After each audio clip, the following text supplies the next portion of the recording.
Hi, this is Carlos Cousins, and the following problem solving and data analysis question seems a lot harder than it actually is. You did not need to actually calculate the standard deviation for both these data sets using the formula.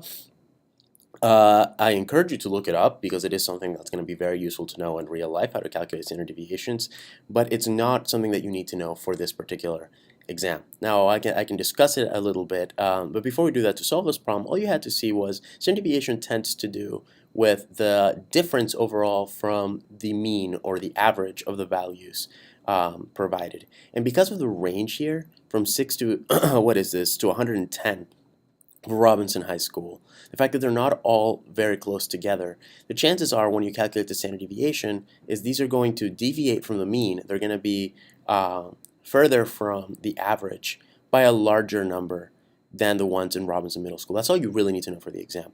Now, calculating standard deviation is a bit more complicated. Again, recommend that you watch one of our lessons on it or that you look it up on your own.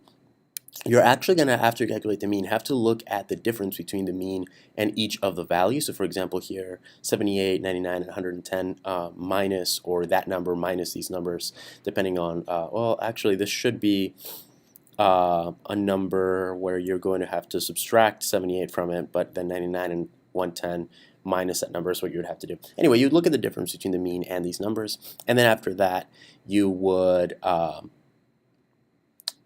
square those values, those differences, take the average of those, and then take the square root of that to figure out the standard deviation.